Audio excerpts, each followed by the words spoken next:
tell us a little bit about your work with shape shifting. What is that? And can you give us a brief overview of the origins of the practice?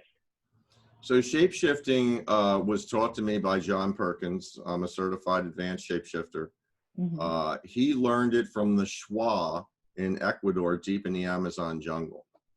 So there's different levels of shape-shifting. You can the first one is shape-shifting your beliefs, what you think you know, that's probably one of the most important ones, is shape-shifting your beliefs. And many of us do that through personal growth work, by being humble and allowing ourselves to be open to something that's different. I teach people, question everything and just keep what works for you or what you experience as true. On another level, shape-shifting is on a corporate level or an organizational level, where you can shape-shift organizations.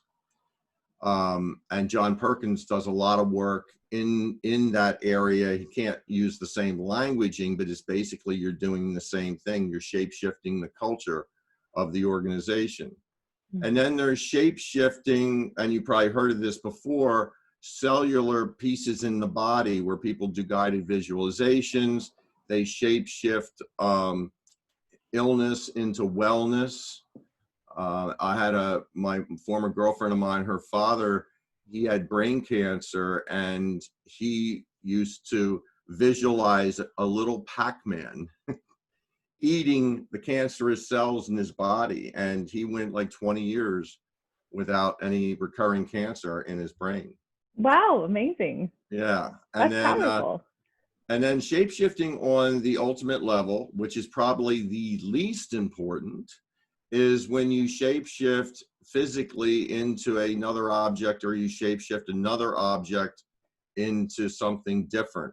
Poem, one of my teachers, who was one of the teachers of John Perkins from Ecuador, he would shapeshift ayahuasca when he entered the United States into newspaper, so customs didn't know what it was. I've always wondered how the people that work with ayahuasca were able to, I'm like, how did they manage to get that into the country? And I think I asked someone once even, and they're like, oh yeah, no big deal, or like they kind of brushed off the question. They didn't really answer it directly, but I was like, what's going on there? Like, is airport security just overlooking it because they're not like looking for ayahuasca? They're not looking for this, if it's in its liquid form or whatever. Or are they working with some kind of magic, like light language or shape-shifting? Well, so one of the things that's really important is if you haven't already shape-shifted your beliefs, you could go down in the middle of the jungle, and a shaman could be shape-shifting into a jaguar, let's say, or an anaconda, and everybody in the community is experiencing the shapeshift. But people from our culture would look and be like, this idiot's like pretending they're a jaguar running around, because our belief systems will interrupt the possibility that can happen. And so your shamans, when somebody says, oh, come on, shapeshift into a bat or whatever, they realize on a sacred level, that's all like smoke and mirrors and bullshit. They're not into that, because they're like, this is about the spiritual piece of this that's really important, and you want to see it from a commercial or Western, on the earthly plane, which isn't that important in retrospect. It's all the other aspects of shape-shifting that are really important. Right. Fascinating. So it has to do a lot with working with different dimensions, I take it, since we're talking about shamans and ayahuasca.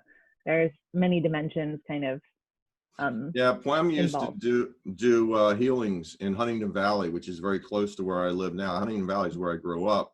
That's a long story, but he would do ayahuasca. The entire room would be dark because the eyes get so dilated, and we'd have to gather things from plants and trees, and then you learn by tasting them if it's bitter, is it neutral, is it sweet, what to put together, and you wrap them together, and then you're naked, on this table, massage table, the rest of the group is kind of just like meditating in the dark for hours. You really can't see what's going on. And when it's your turn, you go into the other room where there's a candle lit, and he chants the entire time and hits you with this thing all over your body. And when I've had it first done, I didn't really experience much because I was skeptical. The second time I had had surgery, my umbilical hernia wasn't healing properly. I had gone like a month and it was still oozing. Wow. And I went to him, and it felt like he was pulling a rope out of my body. He was vomiting it in a bucket. And then when I went back later on, he's in the back room then to talk to you about what he experienced in doing the healing.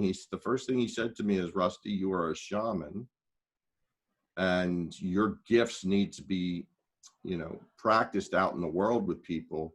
And he said, what I saw in there is your surgeon did not cleanse himself because the person before him, he didn't cleanse himself from the person he worked on before me. He said, I could see his handprint inside your body. Oh. The following day, everything disappeared. It was completely healed.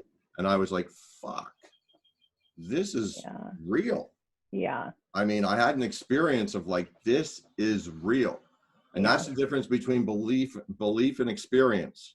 Beliefs are handed down to us, and you have to defend your beliefs because your whole psyche is built upon your beliefs. And when you question everything and only keep what you experience as true, you don't have to defend an experience. You know it's true based upon your experience. You keep those.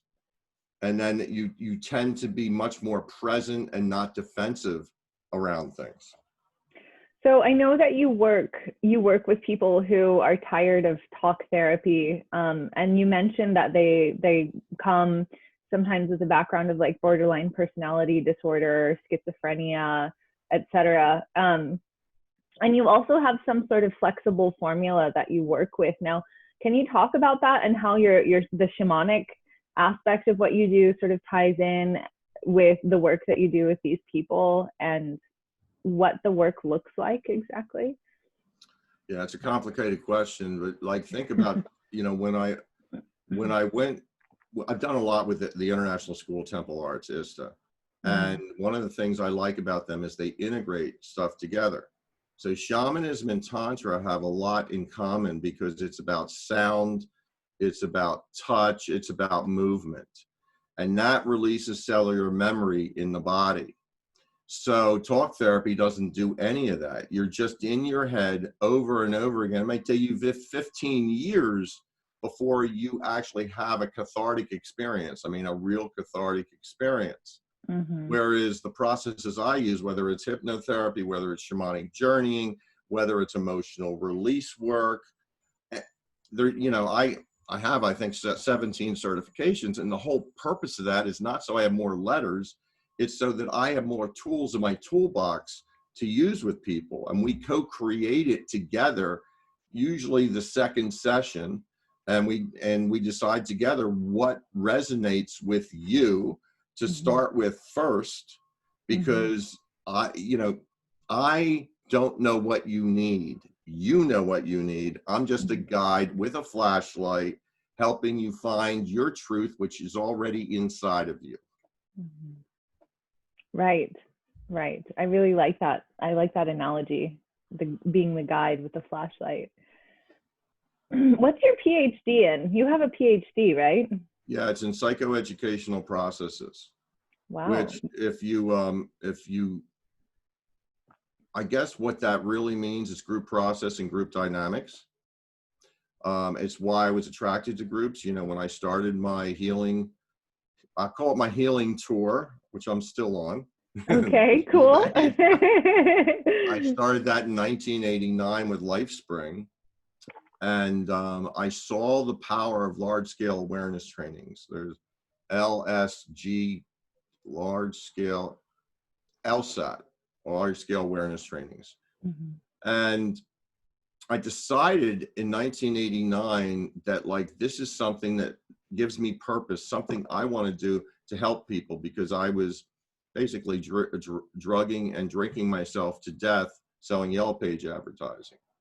And after I did LifeSpring, I quit my job and I just started going on a almost like a vision quest with myself. God, I sold sneakers off the back of a truck in the inner cities of Philadelphia, Chester, if you know anything about Philadelphia, you know, the areas where people love sneakers. And I had a black German Shepherd trained to kill. Oh, wow. And this is when I was in a place of questioning everything in my life. What do I want to do? Before that, it was all about money.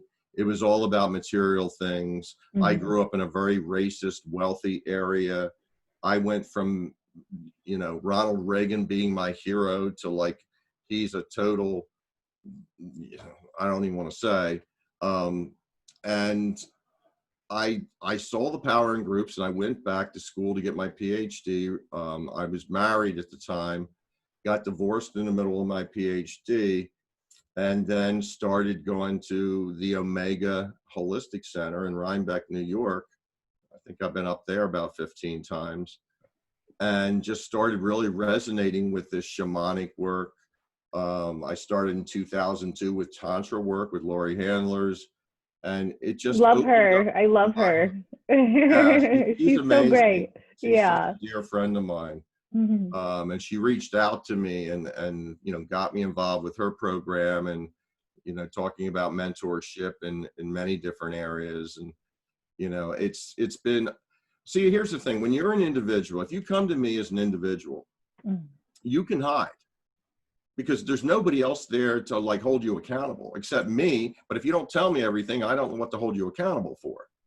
Right. If you come as a couple, you can't hide, because somebody else knows your shit and they know your Yeah. shit. And if you're in a group, you really can't hide. You might be in a small group, there might be 5 of you, and you might say something and somebody say, you know, Rusty, I'm experiencing you as a bit defensive right now. And I might think to myself, what a fucking asshole. Can't believe they think that of me. And then the next person is like, well, Rusty, you know, it does seem that you're a little tense and a little, you know, on guard.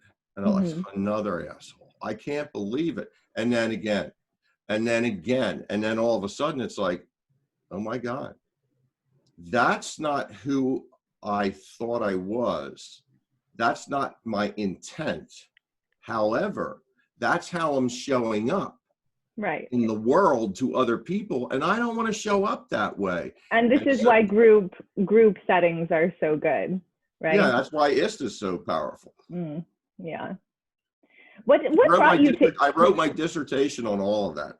What brought you to ISTA and Tantra? So I was going, you know, I was in a coaching program in San Diego, California, and I'm not going to say the name of the person.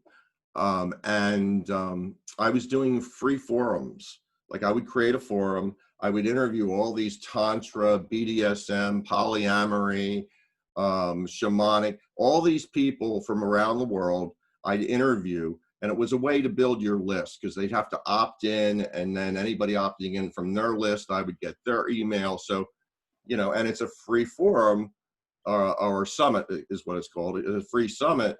And as a result of that, you know, people would get to see these interviews, and they were like, we're doing right now. They're like our interviews. And I was interviewing these people from ISTA. And I had no idea what it was at the time. I'm interviewing Baba Dez, I'm interviewing Kamala Devi, I'm interviewing, you know, Lawrence Lanoff, who's no longer with ISTA, but, you know, all these different people. And then the second round, the next year, I interviewed Lori. And I was like, God, I'd love to do this, but I can't afford it. And then my mother passed away, like 2 weeks before I was going to have to foreclose on my house and lose my house. I got a very generous what do they call it? Inheritance. And I'm like, I'm going to do ISTA.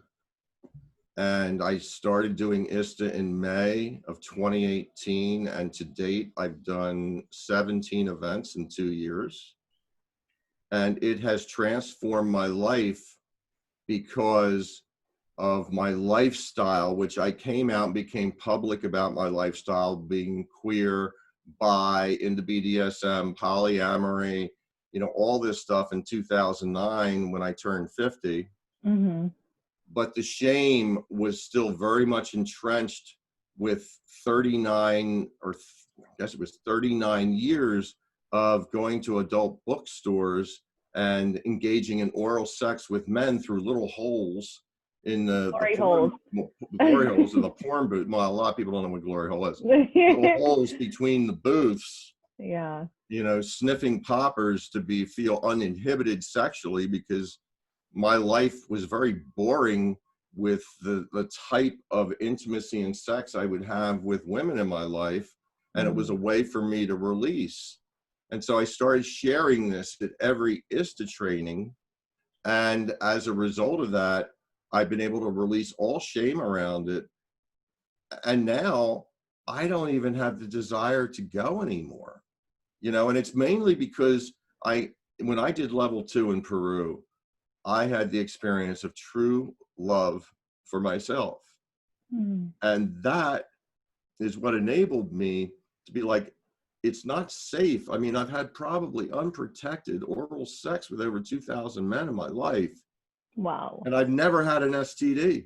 Wow. And I'm just so grateful for that. I love how transparent you are. I love how transparent you are about your history. You know, because if I'm not transparent, there's people out there that'll never be transparent. Yeah. People. I feel like a lot of people and men and women, but I've been encountering men lately who hold a lot of shame around anything in terms of their sexuality that's outside of the norm. Anything. Yep. Even the slightest desire to even taste a cock, you know, they don't want it. They can't say it. They can't imagine saying it publicly. So to have a man, a doctor no less, you know, come out and say, I've done it, and I've done it over 2,000 times, and I'm on my healing tour,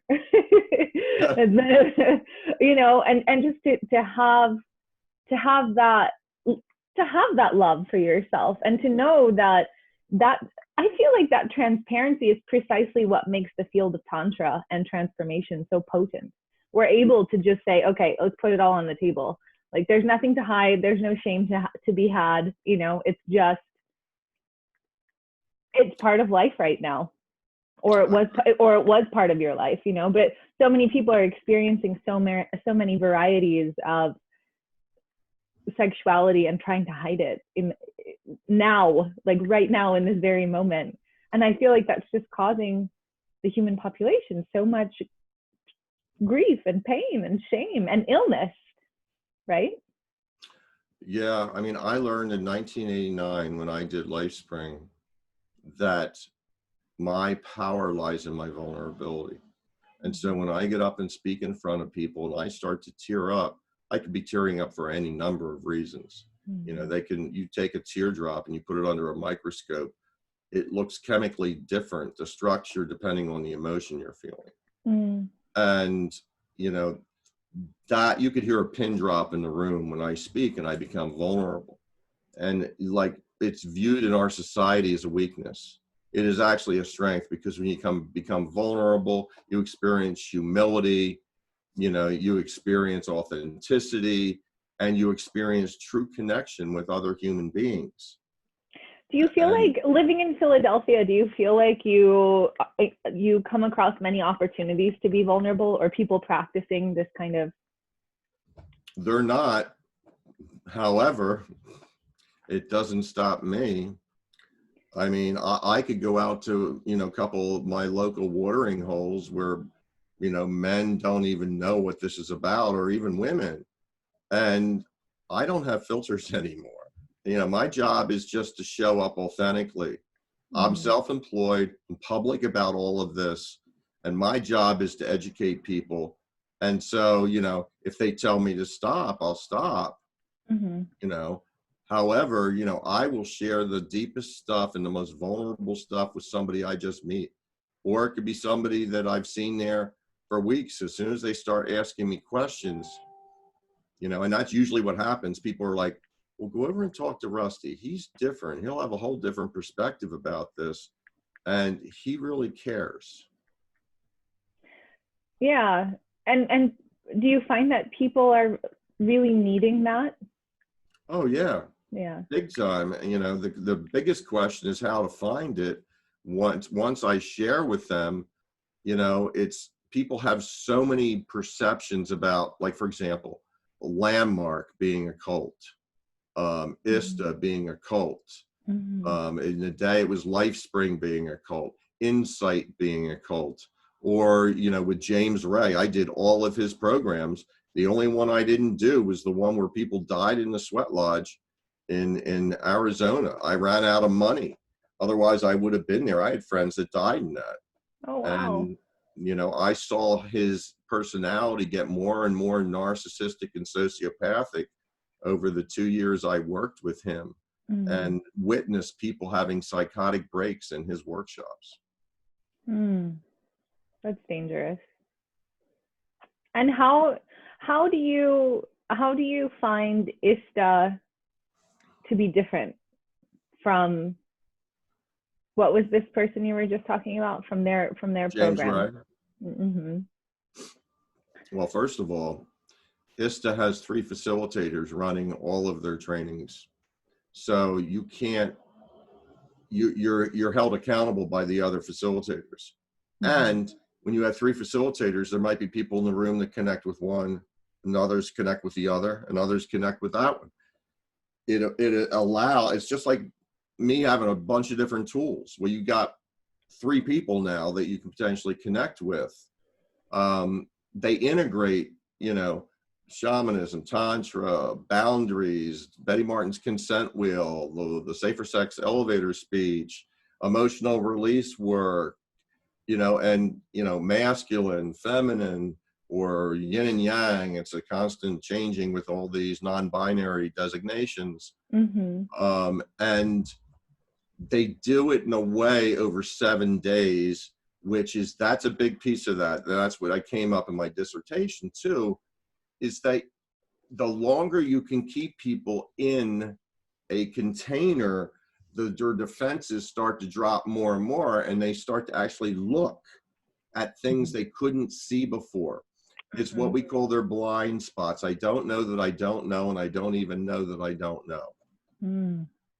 And when you're around other people and you see other people sharing, I mean, this happens in Landmark a lot too, sharing things that you wouldn't get up and share. It's like, oh my God, that's me. Now it's safe for me to get up and share. Similar shame, fear, guilt, and loneliness things. You know, plus they bring in the sexual component, which isn't even addressed in other programs because they're afraid of being sued. They're afraid of this. What are we going to look like? You know, to me, it's like I see the courage and the wisdom of ISTA in a way I've never seen before out there. And even with Tantra workshops, you know, Tantras many times can be like very narrow-minded too, depending on what the lineage is, how they do it. That's why I like Neo-Tantra. Right. You know, my current teacher is Sean Roop in San Diego. And, you know, that to me is what resonated with me with ISTA. And to me, like if we were having experiences like that with a larger group of people in the world, we would be making love and not war. Definitely. I definitely believe that. What do you think causes people to resist healing? I think it's because people are, you know, I could draw the comfort zone. Of course, I'm not going to do that because I don't have a whiteboard. It's down in my studio. And it was one of the most powerful things I went through in LifeSpring. People would rather be in familiar pain than unfamiliar joy. That's a very simple way of putting it. Anthony Robbins, I've done his in Ultimate Power Weekend. I've walked on hot coals 3 times. I've bent Wow. rebar off my throat. Whoa. I've done a lot. I've broken arrows off my throat. Anthony Robbins said, human beings are motivated more to move away from extreme pain than move towards joy. That's paraphrased. But basically, the familiar people, the ego's job is to keep us safe, to survive. So I'm alive. The familiar, I'm not dead. I don't know what the unfamiliar is going to do. And, that's really what level 3 in IST is all about, is about living in the unknown and the void, which is living in the present moment and not being attached to anything. When people encounter pain points in your work, when working with you, what are the common responses, and how do you guide them through the transformational journey around pain? So, first of all, the average age of somebody that's born without the ability to feel pain is 26 years old. Wait, can you say that again? The average age? The average age of somebody's mortality, if they don't feel pain, because it's a certain syndrome, okay, that if they don't feel pain, they will only live to an average to 26 years old. Okay. Pain is only a biofeedback mechanism. It is not bad. It is not good. It is a biofeedback mechanism to the self that something's out of balance, something's not right. So I educate people on pain before we do any of this stuff, and let them know that pain is to be celebrated, because now you've found an area where energy is stuck or something's out of balance, and it needs to be addressed. And if it's not addressed, that pain will continue. And if not, it's like staying in your house when the smoke alarm's going off, and you're going to go up in flames with it if you don't get the fuck out. So when I educate people around that, we're celebrating pain. They know they're going to go into pain, because pain's what got them into it, and pain's the only thing that can get them out of it. Because they have to go through the pain to get out of it, right? You have to be able to witness it and almost actively transmute it, would you say, in the moment, in the present moment? Well, many times, what you're essentially, I'm teaching people to do is give the energy back to the source. Give the energy back to where it originated in childhood, usually between birth and about 7 years old. The dynamics of that is what we're being programmed to do in our lives. It's not to blame another person. That, we're looking to give the energy back to them so we can love them even more. If your pain's there and you're pretending you love them by what you say, you're holding that all in, and that's just going to cause more pain, essentially. And when you say give it back to source, do you mean give it back to the time and place that it occurred, or to the person who prompted the experience of pain, or the experience of... You're giving it back to your mom, your dad, a priest. You're giving it back to an experience maybe when you almost drowned. Anything. You see, children process information differently. And because we're not children, we don't know how it's processed. And you can try to be in talk therapy, but the bottom line in talk therapy is you're not going to be able to experience the emotions and the body sensations of a child unless you regressed back to a child. I could go through how fear, shame, guilt, and loneliness is developed in every single child, 7.7 billion of them, because they process information differently. So something very benign can happen in people's lives, and it creates a pattern that they will continue to perpetuate in their adult life unconsciously without even knowing it. My job's to help you find that, release it, give it back to wherever it happened, the source. Just like I look at talk therapy as like you're pruning branches on a tree. The tree will grow back fuller. So it's temporary. Once you start to cut the roots to the tree, it starts to wilt and die. It creates a space of choice so that you don't react, you respond, which is from the word responsibility. The whole idea in all of these trainings is to take 100% responsibility for your life and get out of victimhood. Would you say that the process of doing this with people requires working through timelines? Like, I know that shamanic work often sort of engages different times. We were talking about different dimensions. We can almost consider our childhood a different dimension in when it comes to shamanic framework, right?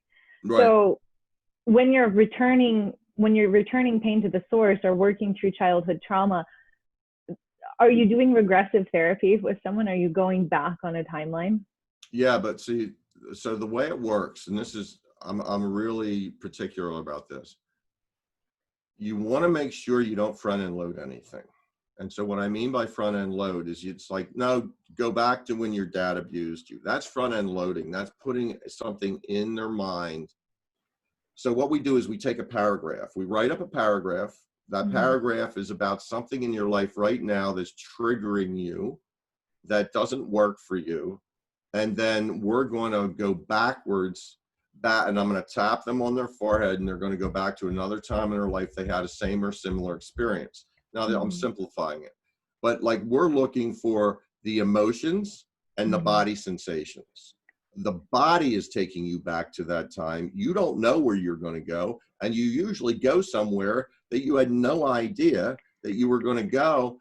And like in the middle of having that experience, it's like, oh my God, that's what happened, you know. And it's so Landmark tends to do work like this as well. You must be familiar with Landmark because you mentioned them earlier, but it sounds I've done almost everything with Landmark. Okay, so a friend of mine who did some training with Landmark once took me on a similar journey, and I was just like, whoa, and it was like 10 minutes. Just 10 minutes. And, you know, I think I'm pretty good at, at doing, you know, work on myself. So I'm very receptive and open to it. So 10 minutes, you know, I can do things in 10 minutes, I guess. Maybe not everybody can, but just the impact of that, a simple journey, like a simple story, a journey into a story that we have been carrying around since a young age.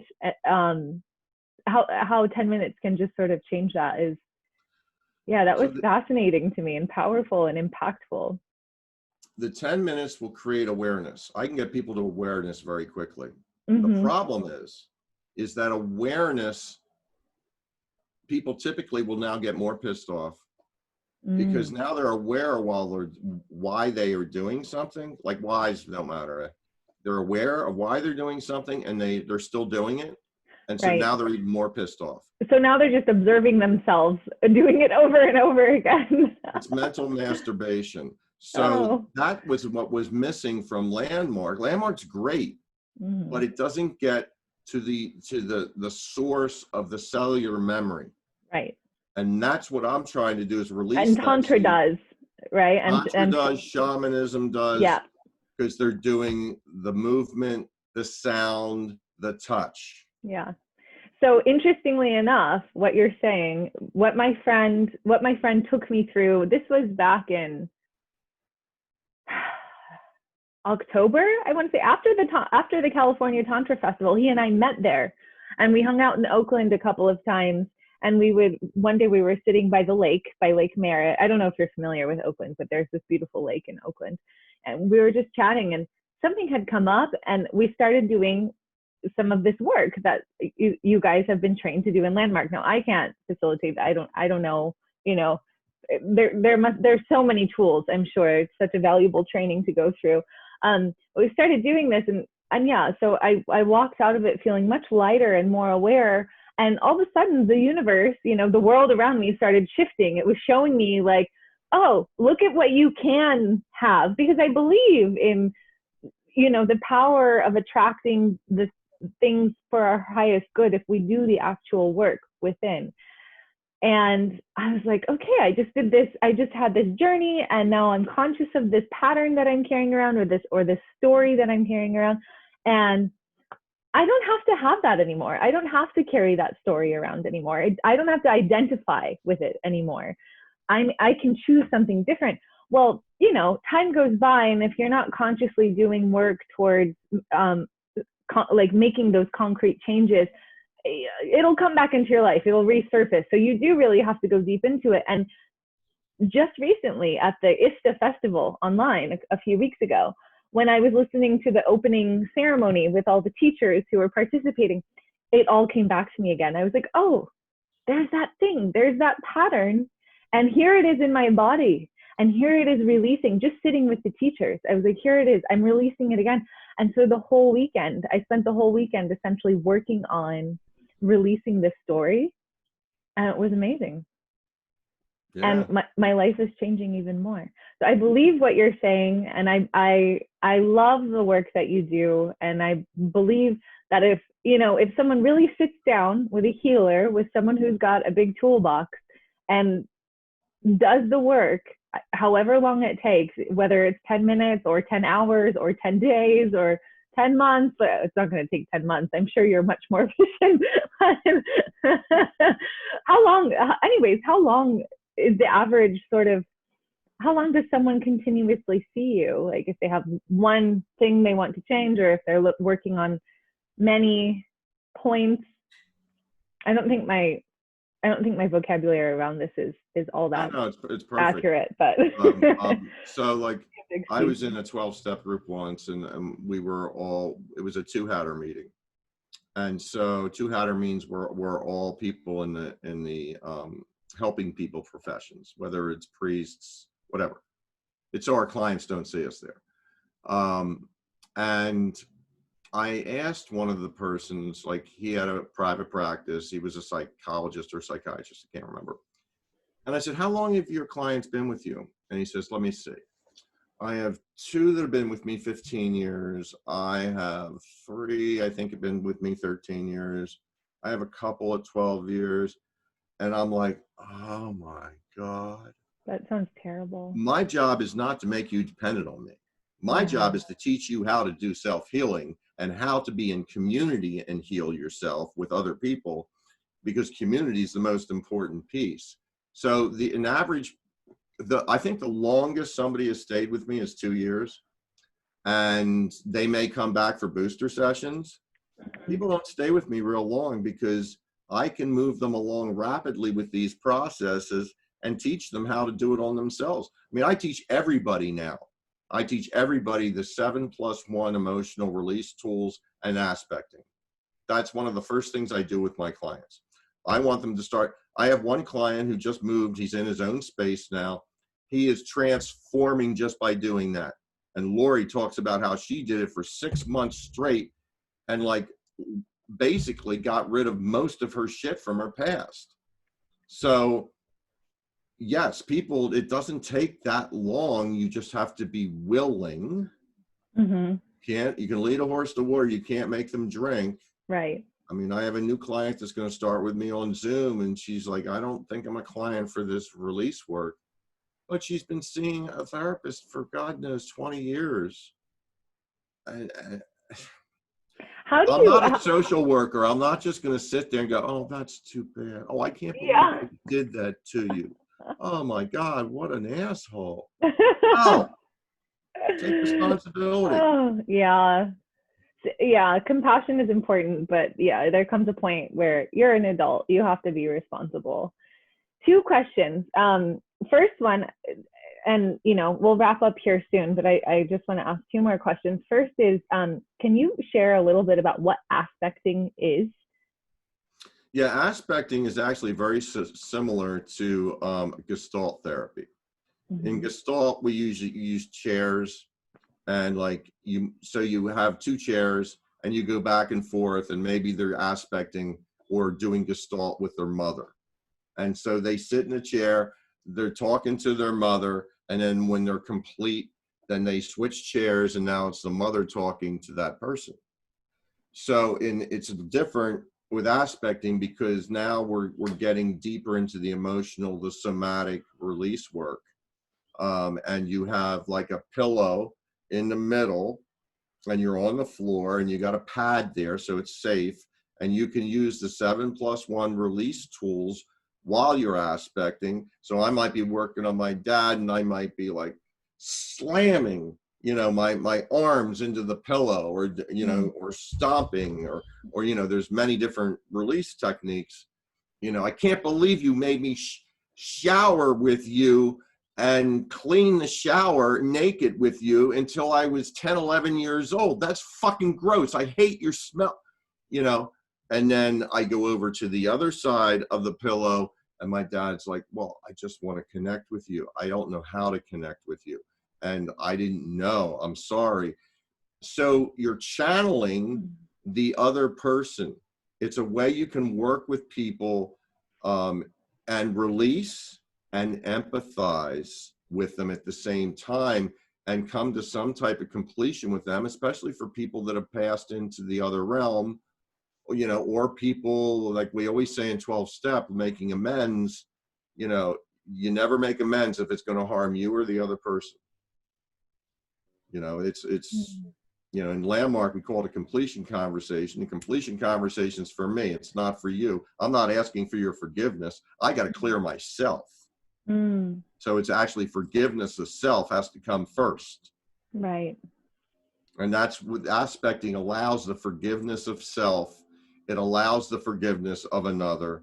And it starts, you start doing the dance of where, like, we all have different perceptions and different experiences in our life, and we're all doing the best we can.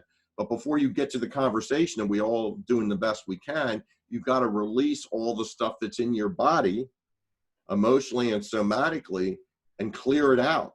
That's why, like, when I teach breath work, you know, the type of breath work I teach is moving the energy out and staying current and staying clean.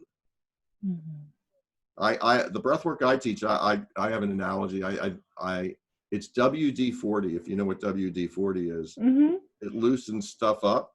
And like, whenever I'm assisting a level 1 with Lori, and we're about to do emotional release work, that morning she has me do my breath work. It loosens them up so that when they get to that point in the day when they're using these tools, they're actually already prompted and ready and willing to let go of stuff. Are you guys scheduled to do another level 1 anytime soon? We had a conversation about that a couple of days ago. We really don't know.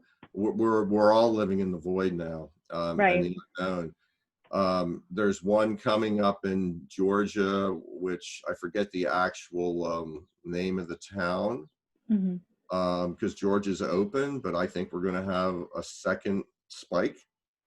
The reason the United States, like so many, are shut down because people won't do what they're supposed to do when they're free and open and out there. Whereas other countries are more following what they need to do so they can open it up because they're still following protocol. Right. You know, I'm for opening everything up. Just do what you need to do and be safe about it. You know, so we don't really know. And then there's another one. I can't remember where it is. There might be another country, you know, so it's, you know, the biggest thing right now about doing level 1s or level 2s or level 3s is that you have to quarantine for 14 days once you get to another country. So it's more likely that ISTA is going to come back in the United States before it is in other countries, unless the leaders that are in other countries are doing an ISTA and people within that country are doing ISTA. And as you know, like when I did ISTA in Peru, there was only one person in level 1 from Peru. In level 2, there were 0 people from Peru. So many of us are traveling because we want to travel and do it in an exotic place or a different place. Totally.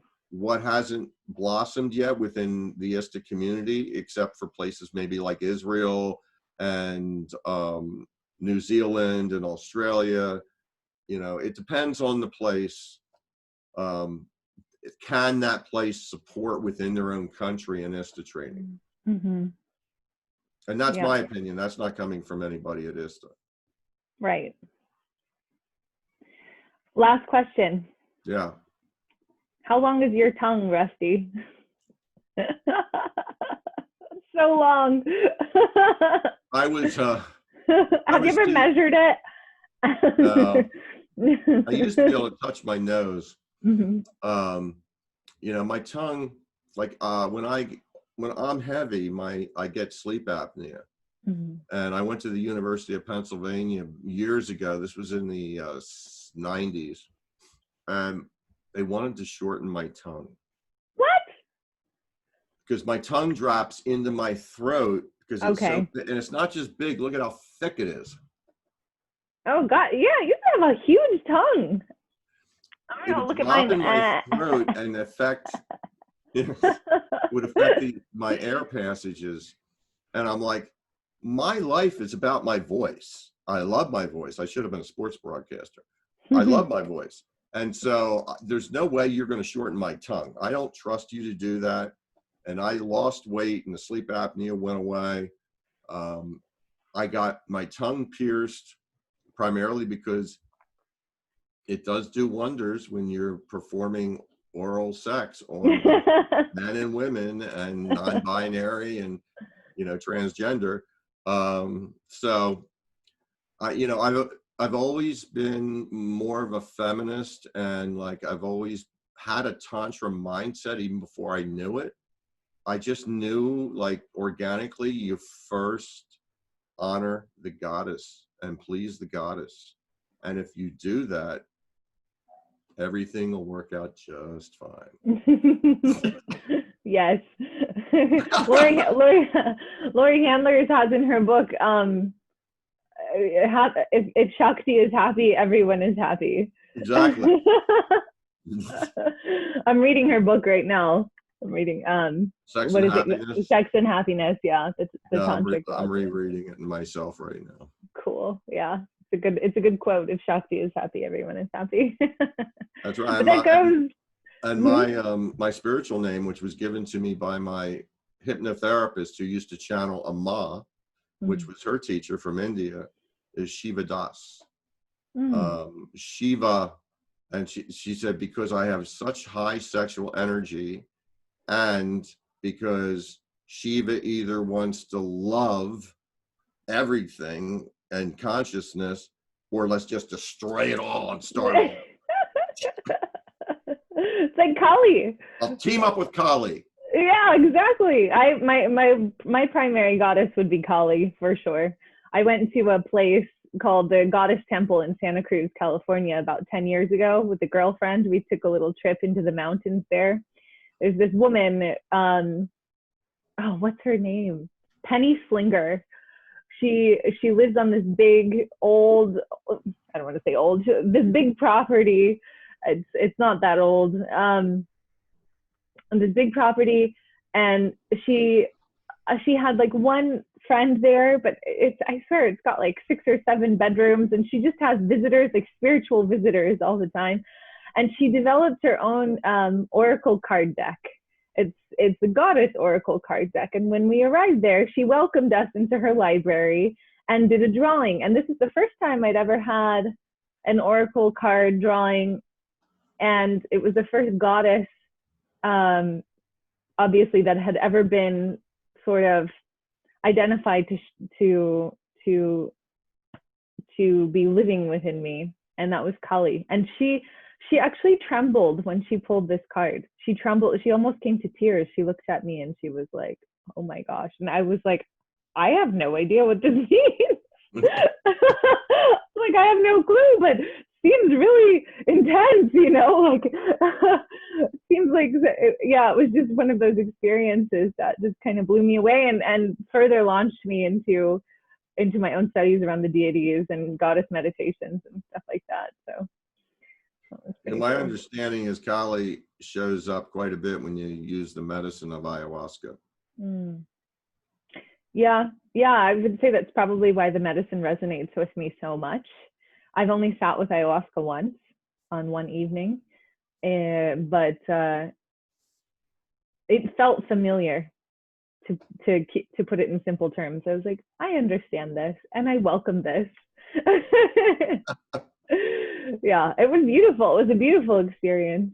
Very, yeah, just very deep level work. So Cool. anyway, Rusty, do you want to share anything else before we wrap up?